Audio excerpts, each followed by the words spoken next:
एक बहुत अहम बिंदु पे है और मकसद है कट्टर बेईमान पापी आप का सच उजागर किया भारतीय जनता पार्टी ने। उसी कड़ी में कट्टर बेईमान कौन है देश जान गया है, लेकिन कट्टर बेईमान के साथ कट्टर पापी परिवार भी है भारत में। ये जो कट्टर पापी परिवार है, इसका काम केवल एक है, किस तरह से भ्रष्टाचार करना, अपनी तिजोरी भरना, हमारे जो किसान हैं उनकी जमीन हड़पना और दामाद रॉबर्ट वाड्रा को दे देना। और ये प्रेस वार्ता इसलिए अहम है क्योंकि जब ये बात उठती है राजनीतिक गलियारों में, बार बार कहा जाता है ये तो राजनीतिक आरोप है। आज जो आपके समक्ष हम रखेंगे ये केवल आरोप नहीं है। राजस्थान हाईकोर्ट ने जो रॉबर्ट वाड्रा की कंपनी है, जिसमें रॉबर्ट वाड्रा और उनकी माताजी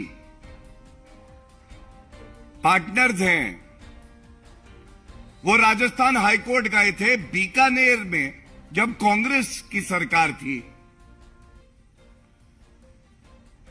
तो फर्जी अलॉटमेंट हुआ जमीन का, जिसके मैं आपको सारे डिटेल्स अभी साझा करूंगा। और उसके बाद सीबीआई और ईडी की जांच की शुरुआत हुई। जो भी कदम उठाए गए हैं ये भारतीय जनता पार्टी की सरकार के समय में हुए हैं, चाहे वो केंद्र में हो चाहे वो प्रदेश में हो। और ये जो फर्जी अलॉटमेंट हुए हैं, किसानों की जमीन हड़पी गई है, ये जब राजस्थान में कांग्रेस पार्टी की सरकार थी उस समय का है। मैं आपको सबसे पहले दिखाना चाहता हूं राजस्थान हाईकोर्ट में स्काईलाइट हॉस्पिटैलिटी। स्काईलाइट हॉस्पिटैलिटी, जैसा मैंने आपको कहा, एक एलएलपी है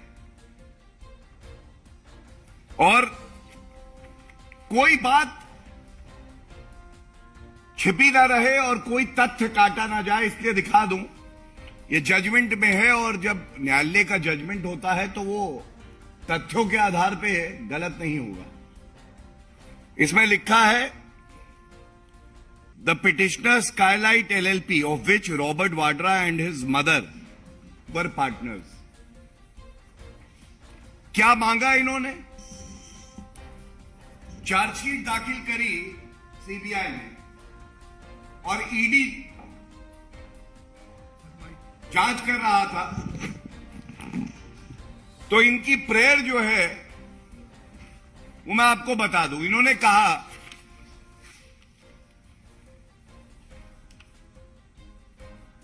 the court may quash the investigation. ये प्रेयर नंबर ए है, मैं पढ़ देता हूं। The respondents may kindly be directed to place on record the ECIR and the same may be ordered to be quashed in so far as it relates to the petitioner। petitioner जो है वो Skylight hospitality है, मैंने आपको दिखा दिया, और एक महेश नागर है, इनके बारे में मैं अभी विस्तार में आपको बताऊंगा। लेकिन न्यायालय ने क्या कहा, और ये बात भारतीय जनता पार्टी अक्सर कहती है। आप बार बार कहते हैं कि राजनीतिक द्वेष से ये आरोप लगाए जाते हैं। नेशनल हेराल्ड केस हो, हरियाणा में जब इनकी सरकार थी तो वहां पे भी एक जमीन का घोटाला करके किसानों की जमीन हड़प ली थी। राजस्थान में जब इनकी सरकार पहले रही तो यह मामला तब का है। हम कहते हैं आप न्यायालय जाइए, तथ्यों के आधार पर अपनी बात रखिए, और अगर राजनीतिक द्वेष से मामले आपके खिलाफ किए जा रहे हैं तो सब रद्द हो जाने चाहिए। उस पर कभी उत्तर नहीं आता है। और मैं न्यायालय का जो ऑब्जर्वेशन और जो डिसीजन है वो आपके समक्ष रखता हूं। बिल्कुल स्पष्ट लिखा है, consequently the present petitions do not merit acceptance and the same are accordingly dismissed. ये जो तथ्य मैंने आपके समक्ष रखे, 3 अहम बिंदु, स्काईलाइट का नाम दिखाया, रॉबर्ट वाड्रा, उनकी माताजी इस कंपनी में थी। मैंने आपको दिखाया उनकी ये दरख्वास्त थी न्यायालय से कि आप पूरे मामले को रद्द करें, और न्यायालय ने फैसला किया कि हम आपकी बात से सहमत नहीं है, ये रद्द नहीं हो सकता, ये गंभीर मामला है। आज चीख चीख कर प्रमाण ये कह रहे हैं कि तुम पापी परिवार हो, तुम भ्रष्टाचारी हो, और ये कहना गलत नहीं होगा। पहले वीवीआईपी कल्चर का दाग किसी ने लगाया था तो यही दामाद थे जिनको भारत का दामाद बताया जा रहा था। वो वीवीआईपी कल्चर का दाग था। आज भ्रष्टाचारी किसानों की जमीन हड़पने का दाग लगा है। लेकिन सोनिया गांधी जी बेटे से कह रही हैं, दामाद से अपने कह रही हैं, ये दाग अच्छे हैं, इन दागों में कोई बुराई नहीं है बेटे, तुम्हारा तो काम ही जमीन हड़पना है, किसानों को प्रताड़ित करना है। अब मैं आपको कुछ तथ्य समझ रखता हूं, रोचक नहीं कहूंगा, चिंताजनक कहूंगा। 2008 से 13 के बीच में कांग्रेस की सरकार थी राजस्थान में। सबसे पहले ये जो मामला है ये 125 बीघा सरकारी जमीन का है जो कि एक्वायर की गई किसानों से, और बताया ही जाता है न्यायालय वही तय करता है जो उसके समक्ष होता है। लेकिन यह पूरा घोटाला 1000 बीघा जमीन का है। 125 बीघा जमीन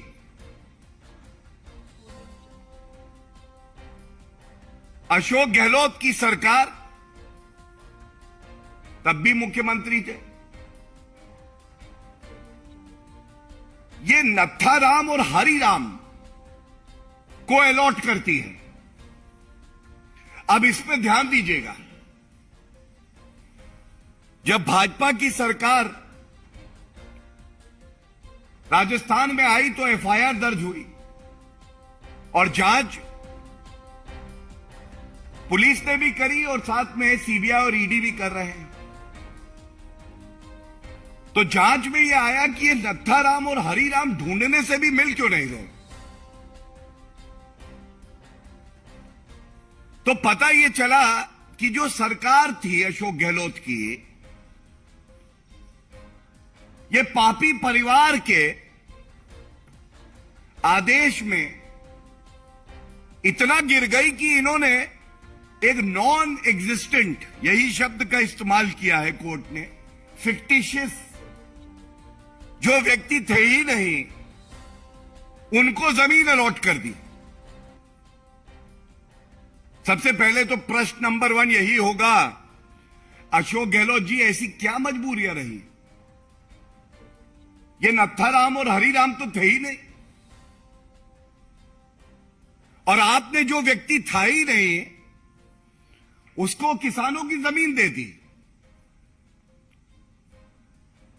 इसके बाद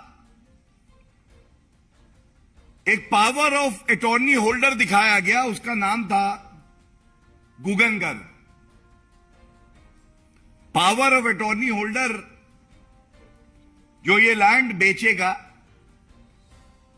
जांच में क्या सामने आया आप स्तब्ध रह जाएंगे।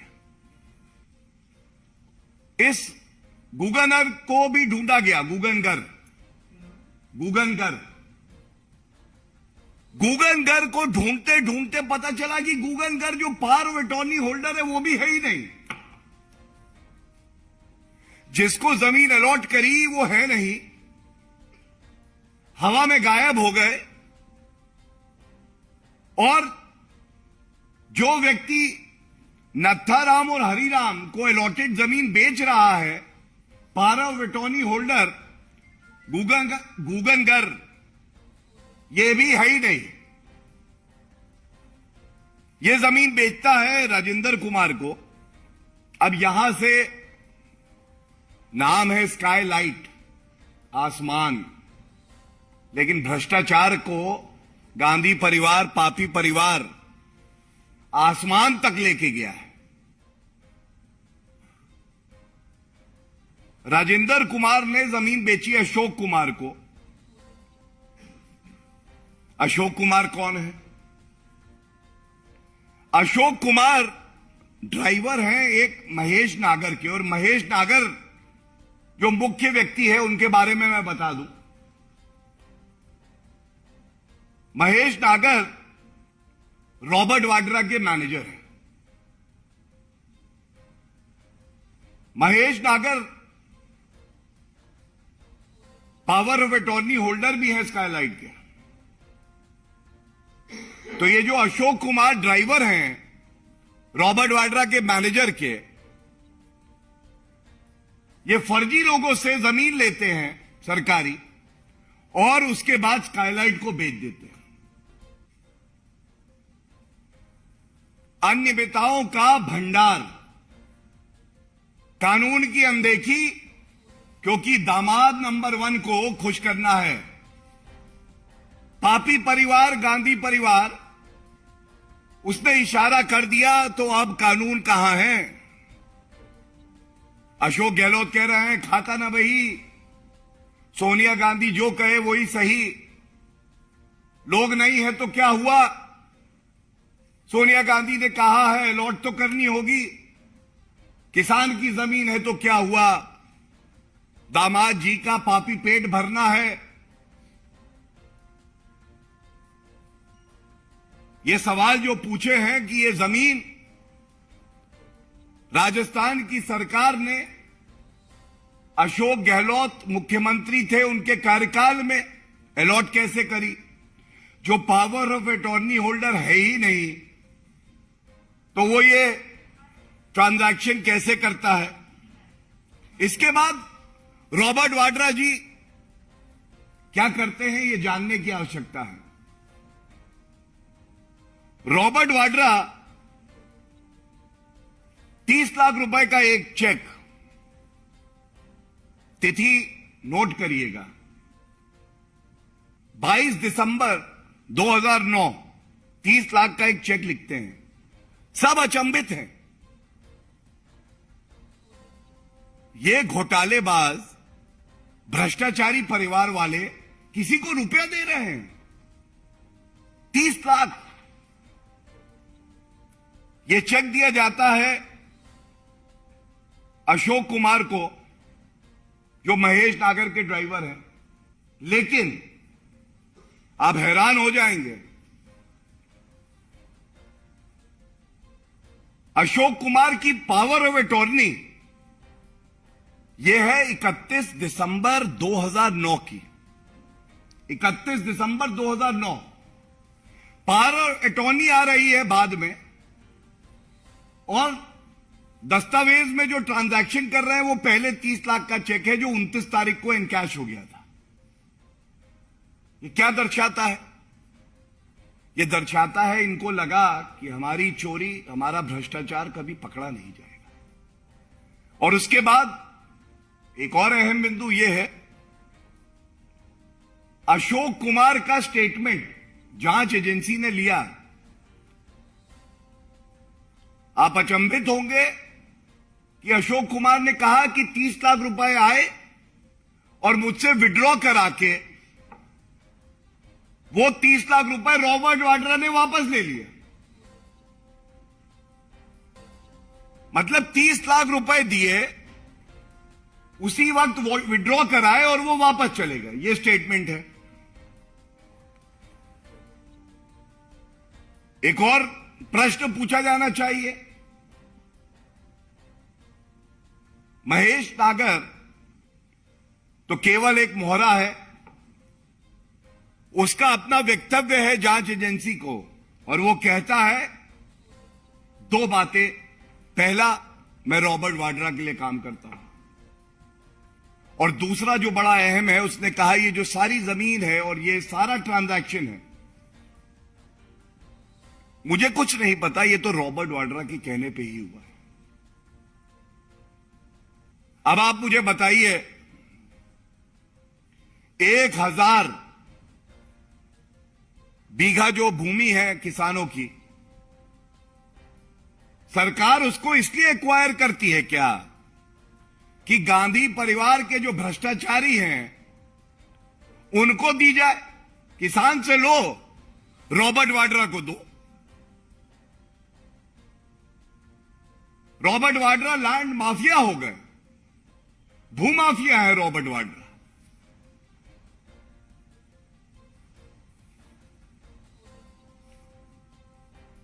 इसके साथ ही न्यायालय ने जो बात कही है मैंने आपके समक्ष रखी, लेकिन इस पूरे जजमेंट का सार यह है, जब आप सत्ता में होते हैं तो आपकी जिम्मेदारी यह होती है कि आप संविधान का पालन करें, आम जनता का हित देखें। और राजस्थान उच्च न्यायालय ने यह पाया है कि यह एक गंभीर मसला है, और जांच एजेंसी को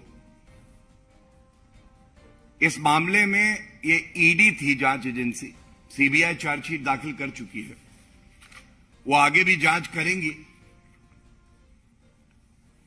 और वो दिन दूर नहीं है जो भ्रष्टाचारी गांधी परिवार के सदस्य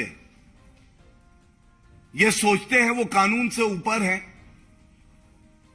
उन तक कानून के हाथ नहीं पहुंचेंगे। तो मैं बता दूं, श्री नरेंद्र मोदी जी की ईमानदारी, जांच एजेंसियों का जज्बा कि भ्रष्टाचारियों को पकड़ना है, आज गांधी परिवार जो भ्रष्टाचार करते हैं थरथर कांप रहे हैं, और ये अच्छा है। वो कहते हैं दाग अच्छे हैं, हम कहते हैं भ्रष्टाचारियों का कांपना अच्छा है, कानून के डर से कांपे।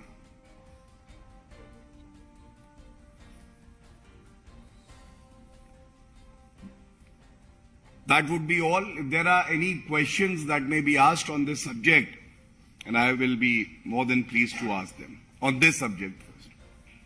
Also, the day this order came from the High Court, in fact, we questioned the Congress leader, their spokesperson, that what do they have to say on that investigation. So they say that this is nothing but a political witch hunt. They also have to say that if there is so many evidence, if there is so much value to what court has said or what has been found in the investigation, then why agencies are not arresting what is possible? So let me answer it, giving you some clarity on the issue. First, when they say it's a political witch hunt, that means Sonia Gandhi, Rahul Gandhi and Robert Vadra are casting aspersions on the judiciary of the country. High Court, being a constitutional court, gives a verdict and it doesn't find merit in the submissions made by Skylight, Robert Vadra's company, as well as Mr. Mahesh Nagar, who is a petitioner, to not accept the verdict. And this verdict has so far not been stayed by the Honorable Supreme Court. This clearly shows the lack of belief that the Gandhi Parivar has in the judiciary of the country, in the institutions of the country. It has become a habit of the Gandhi Parivar to cast baseless allegations, pass scurrilous remarks on the judiciary, which is very unfortunate. Second, please also understand, arrest or no arrest, the timing of the arrest, if the agency, investigating agency is independent, is not the job of the government. And we take a lot of pride in the fact that be it the CBI or the ED, they are truly independent, they take a call. But I must tell you, from the facts that are borne out from the judgment, that these are very, very serious allegations. And being a senior lawyer myself, I can tell you, for any person to get a clean chit after such serious allegations have been leveled would be extremely difficult. And last but not the least, Gandhi Parivar is the most corrupt family in Indian politics. And 3 members of the Gandhi Parivar, Sonia Gandhi, Rahul Gandhi, and Robert Vadra, are out on bail on corruption charges. That is a serious matter of concern for a government which has a zero tolerance policy for corruption. Thank you. Any other question? अभी रुक जाइए, और कोई इस विषय पे कोई प्रश्न है?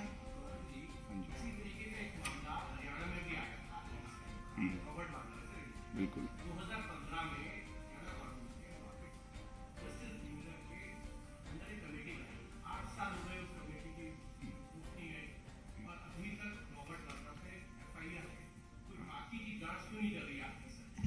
देखिए, मैं आपको एक बात जरूर बताना चाहूंगा और इस केस के संदर्भ में बताऊंगा और आपके प्रश्न का उत्तर भी आपको मिलेगा.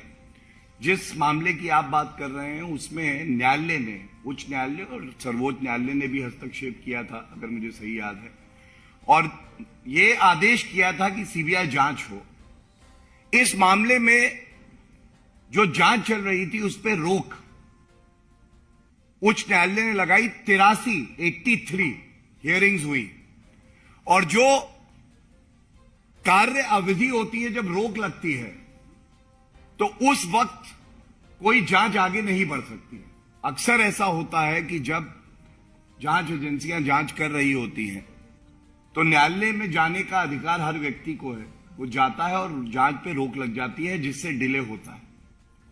और उस केस में भी मैं आपको बताऊं वहां जांच भी हुई है और वहां जो उचित कार्रवाई हुई है वो वहां भी हुई है. लेकिन मैं आपका धन्यवाद देता हूं, आपने वो मामला भी उठाया. ये दर्शाता ये है कि किसानों की जमीन कहीं भी दिखाई देगी और कांग्रेस पार्टी की सरकार होगी तो किसानों से लेकर वो जमीन भूमाफिया रॉबर्ट वाड्रा तक जाएगी. और इस पे, गुणवत्ता पे, कोई कांग्रेस लीडर, सोनिया गांधी, राहुल गांधी, रॉबर्ट वाड्रा एक शब्द नहीं बोलते. क्या नैतिकता की यह मांग नहीं है कि आज राहुल गांधी चुप्पी तोड़ें और बताएं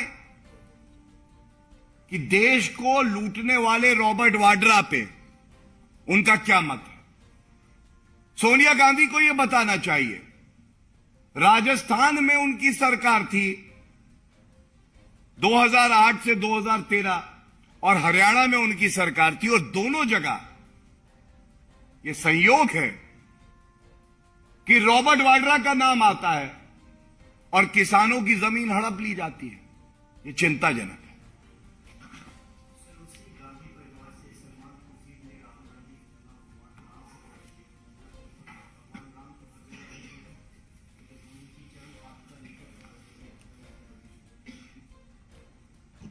देखिए, चाटुकारिता की पराकाष्ठा हम सबके आराध्य मर्यादा पुरुषोत्तम भगवान राम से एक व्यक्ति की तुलना करना जो भ्रष्टाचार के आरोप पे बेल पाकर बाहर है, यह अपने आप में दर्शाता है कि कांग्रेस पार्टी के जो लीडर हैं वो चाटुकारिता करने में कोई कमी नहीं रखेंगे. और एक बात मैं और कहूंगा, भारतीय जनता पार्टी की विचारधारा की जीत बिल्कुल स्पष्ट दिखाई दे रही है। ये वही कांग्रेस है जो कहती थी भगवान राम काल्पनिक है। जिन राहुल गांधी की तुलना वो हमारे आराध्य मर्यादा पुरुषोत्तम भगवान राम से कर रहे हैं, उन्हीं राहुल गांधी का वक्तव्य है कि लड़के लड़कियां छेड़ने मंदिर में जाते हैं। अगर वोट पाने के लिए ओछी घटिया हल्की राजनीति करनी पड़े तो ये कांग्रेस पार्टी के नेताओं के डीएनए में है कि वो इससे गुरेज नहीं करेंगे। मैं इतना ही कहूंगा, ये बिल्कुल स्पष्ट हो गया है, तमाम बयान है।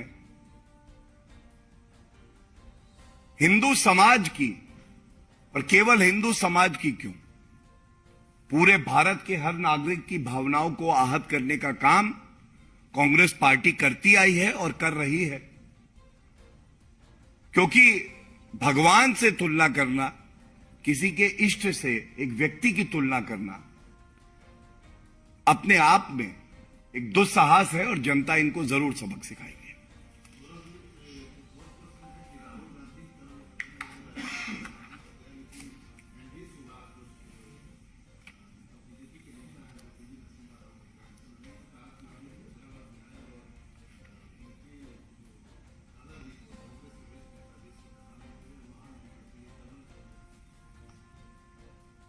ढोंगी हिंदू कहना, ढकोसला कहना राहुल गांधी की राजनीति के लिए गलत नहीं होगा। जब चुनाव आते हैं तो वो ढोंगी हिंदू बन जाते हैं।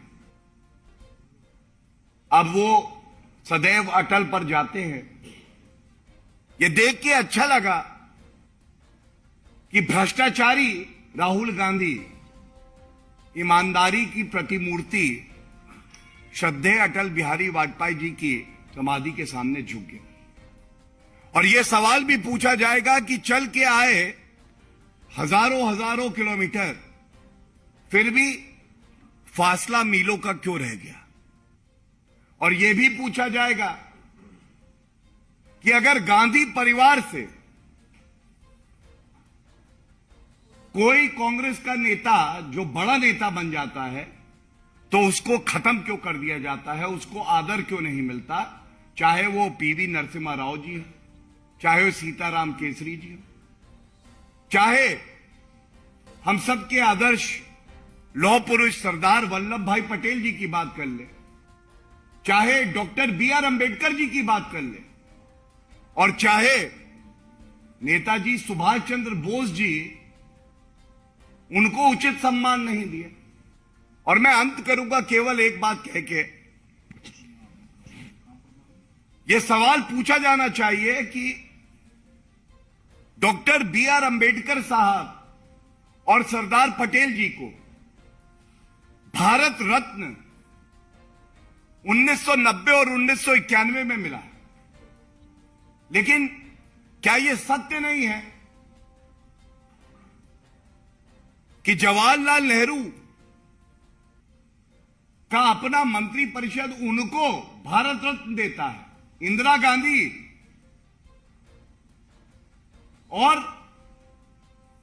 राजीव गांधी जी को भी 1991 में भारत रत्न मिला। ये क्या दर्शाता है?